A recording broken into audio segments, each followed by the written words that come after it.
So I was just saying to you, Joe, how much I like your room. It's really nice. Cheers, mate. It's really nice. It's respectfully unorganised.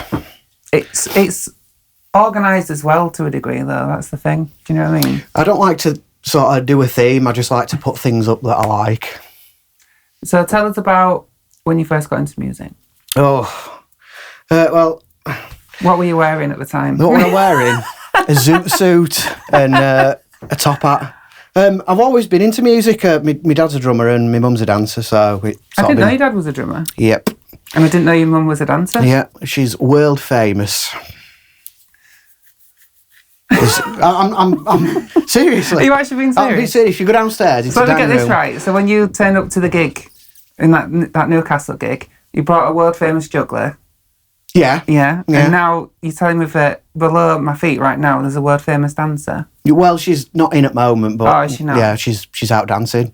Yeah, she's done it all her life since she was like 6 years old. There's what kind thousands. of dancing? It's like ballroom and Latin. Oh really? Yeah. So we should get her for a music video. That'd be fun. I don't think she'd enjoy that, but we can give it a go, I suppose. She likes the attention, so. How long have you had Alan for? He's 8. We've had him since he was very small. Oh. So he was 8 in October. What kind of music does he listen to? Reggae. Reggae? Only reggae. So... I can actually tell. He looked a bit stoned earlier on, and I want winding you up. I told you. That wasn't planned or anything, you know. I'm fascinated by like gig stories, like things that have been a complete disaster, but also things that have gone like started off really bad, but then gone really, really well, and it's been like really like sweet and stuff. Whether it's like somebody who likes your music but's come up to you afterwards and it made you feel a certain way and whatever. Tell us some stories. Okay. You must have loads. Well, I guess first of all, tell people watching what bands have you been in?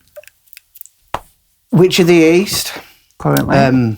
The last band that was a proper band that I were in was Off Gretel. That was about 4 years ago. Maybe longer. And what happened with the breakup? We just went in separate ways. I wanted to get more into education and teaching, and I were in a relationship at the time, and decided to put more focus on that. I were gigging like 4 or 5 times a week, and it was just like so intense, and I need some time off. When you're doing it all the time, it can... So you know when you finished with the band, going from that lifestyle to then all of a sudden, you know what I mean, the brakes are on. How did you find that? Terrible. Because, and like, what about when you saw their social media posts and you're not in there and stuff? Did that affect you? That didn't bother me so much. Most of the gossip that I heard were just from people telling me what had gone off, but there was never a point where I was like, oh, they're doing so well, or they're not doing as well without me, or any kind of animosity like that. It was just like they had their thing and I had mine. There were no... That's nice. Negativity between us, you know, we just sort of stayed out of each other's ways. Yeah, because that can happen sometimes. Oh, yeah, absolutely. I mean, the guys from... You're not like that, though, to be honest. Well, that's it. Once a chapter of my life's over, it's over, you know. Yeah. But the thing was, when I joined Off Gretel, every sort of previous bass player that they'd had, you'd heard sort of horror stories about how horribly they'd been treated, and it didn't really happen to me like that. We fell out a few times, like every band does, but it was never anything that left me emotionally scarred or changed my opinion of them too much. But yeah, we just did his own thing. So tell us a crazy story from those times.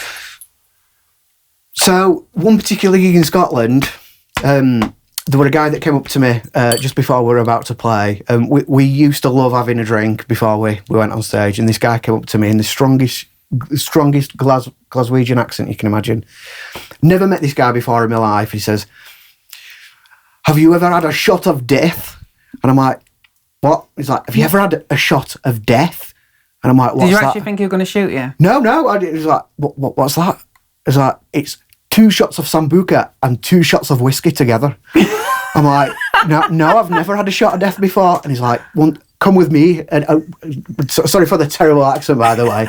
But it's Damo laughing in the background. He took me to the bar and he literally ordered 4 Sambucas and 4 shots of double whiskey, poured them all together and made me drink it right there in front of them. And by the time I went on stage, I could barely walk. It was amazing. And the same day, a fan... That's the worst, though, because I've done that before where I've... Like, if you drink beer and stuff, you can get away with it when I was a drinker. But with shots, or wine as well, you can sometimes get on the stage and then it just all comes on top. Yeah, yeah. And then it's like, okay, how do I get away with this one? The time on stage is basically the only time that I wasn't drinking because I just didn't have time to drink. But yeah, that same gig, someone came up to me and they'd actually had a tattoo of our lead singer's face done on his arm. How did you feel about that? I was just like, wow, that's amazing, because I didn't realise our band had such recognition. But at the same time, it was like, oh my God, that's Lauren's face on some guy's arm. And what did she say about it? I mean, she was flattered. I mean, in front of him, yeah, but yeah. Like, to me, that kind of thing would freak me out, to be honest. Well, I honestly, I don't know how Lauren felt. I mean, she were obviously quite taken aback, and you know, she was taking photos with him, and you know, like that kind of thing. But I don't know, it was just very surreal. I didn't realise. I mean, we were getting these gigs in places in Scotland and in Wales and places where we'd never been as people before, and we were like doing sell-out shows, and it was... That's cool. It was just mental, yeah. Everyone knew who you were, and that's why it was so humbling when I left band, because, you know, you go from people literally asking for your autograph and asking for photos and thinking sun shines out your ass to working at CEX where people are threatening to slit your throat over 5p. But to be fair, Joe, because obviously, you know, I've had the privilege of working with you now, and your bass playing and knowledge, you know, theory-wise and all that type of stuff, you're one of the best players I've played with. Like, do you know what I mean? You work hard at it. It's not something that you go get drunk, you pick up a bass now and again, you go to a rock club or anything. Like, you have dedicated, like, beyond 10,000 hours. Do you know what I mean? Well, I think it's... I know it sounds really corny and stuff, but I've sort of dedicated my life to it. Yeah, 100%. You know, the biggest thing for being a musician is, like, where do you get the money from? Like, really. Every musician who's professional nowadays has a side gig as well, whether it's working in a shop or... A side quest. Yeah, exactly. So... Well, tell them about your vaping side quest. My vaping side quest. Really liked that one. It's not really an ongoing thing now, but it was. Was it lockdown? Yeah, sort of 2020 up to about 2022, I was doing reviews for vaping magazines and doing a vaping Instagram and stuff and getting sponsors and stuff. But don't you think that's cool? Because the thing is, I feel like if you wasn't a musician and you didn't have that kind of like thing that made you tick to get involved in the world of like being in the spotlight to a degree and that type of stuff, then you probably wouldn't do other things like that as well. But it kind of all leans into each other a little bit. Kind of, do you know what I mean? Yeah, absolutely. Your pathways. People who create are going to create, whether it's music or whether it's vaping or my YouTube channel as well. Yeah. I've seen quite a few of what games is it you did on there? Oh, I do whatever I can really.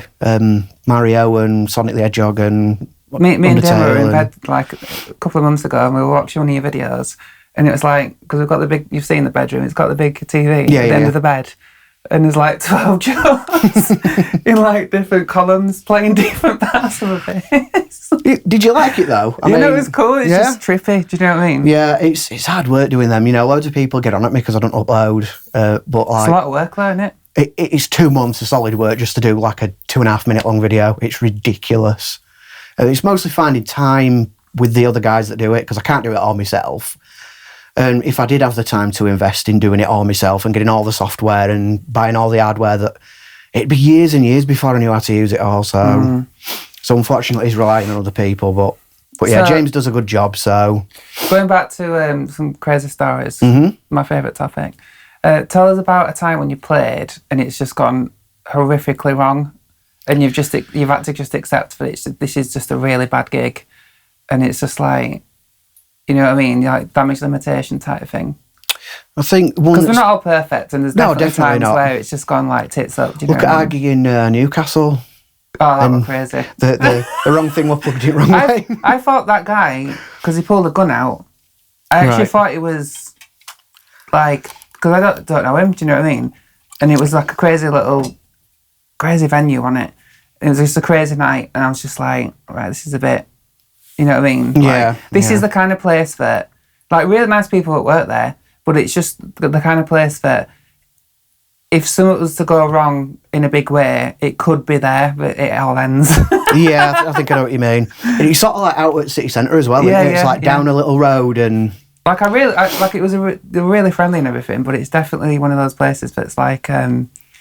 I've had some wild stories. And, like, when the guy pulled out a gun, this is what I'm saying, like, the guy pulled out a gun on stage, and I actually got up and I went round the corner to the side, because I thought, not today, certain, I'm not going today, do you know what I mean? And I didn't say anything to Dame or you, because I thought, like, you'll say that I'm overreacting, but I thought he was just going to end it all, take you out with him.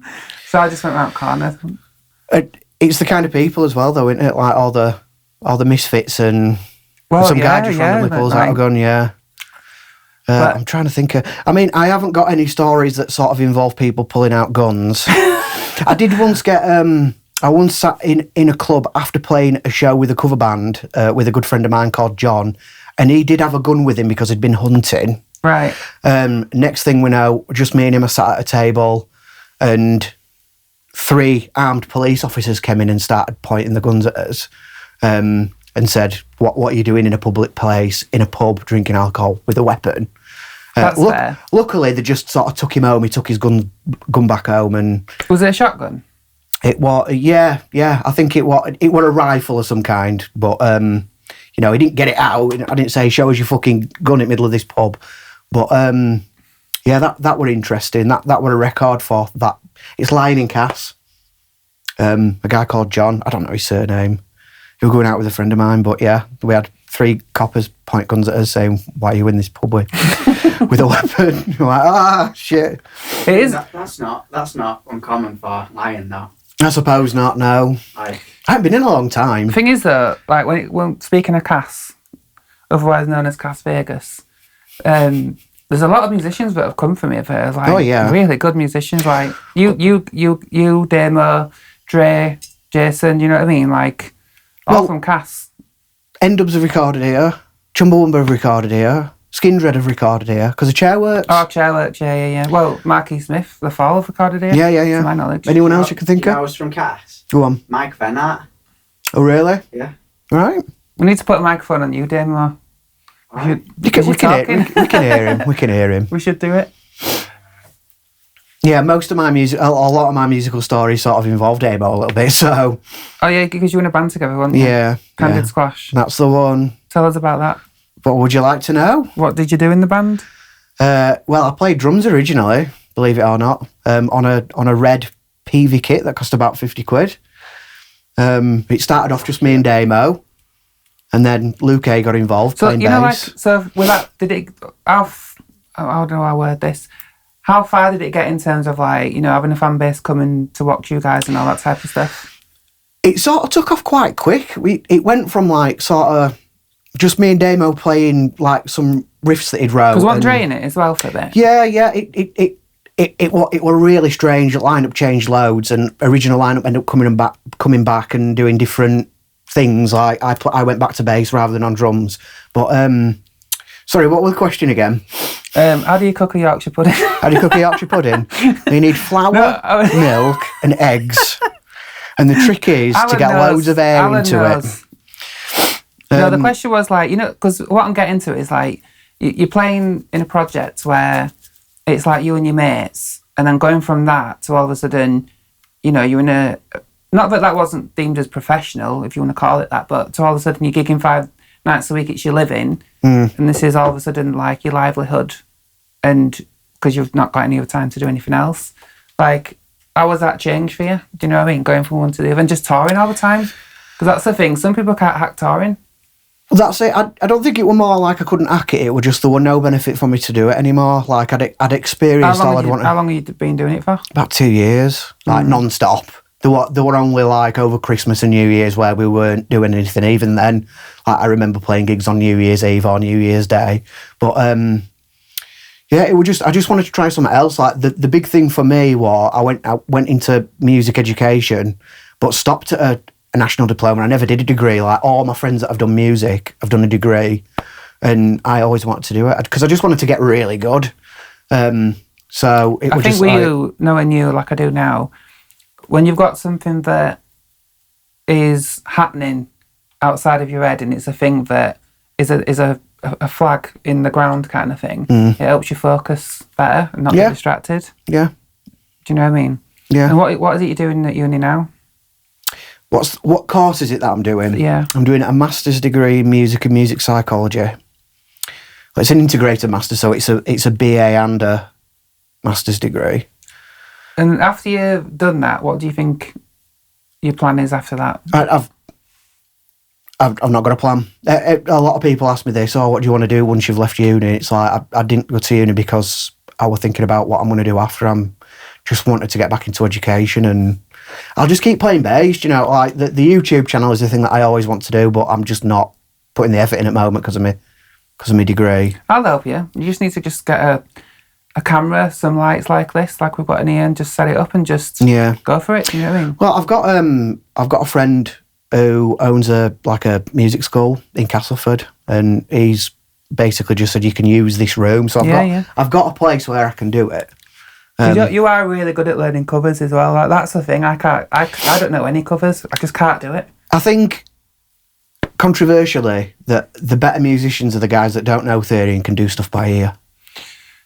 Yeah, I mean, I don't know. I think you need a certain type of brain to be able to do covers. I think the trouble is with me is every time I go to do a cover, just to deconstruct something. You just fancy learning it. Yeah. End up writing something and I can't control that movement. Do you know what I mean? Well, I think that's where you and Damo really differ from someone like me. I like to think as a musician, whereas you guys think like composers. Yeah, I guess so. I find it really difficult to build on my ideas, but I'm really good at building on other people's ideas. So... No, it's a good thing, though. Yeah. We all need different people in the warehouse to, you know what I mean, construct the thing that we're constructing. Trying to think of anything else we could talk about, really. You got anything else to add? I don't think so. What about Alan? About Alan? He's too chilled out. Do you want to tell him what you think my cat... Sorry, who you think my cat looks Adam like? Driver? If you ever see Aries' cat, looks just like Adam Driver. Honestly, just chuck a fucking Kylo Ren costume on. It's ridiculous. No, well, thanks for having a discussion with us. No problem, thank you. Until next time. Until next time. Ciao. Ciao.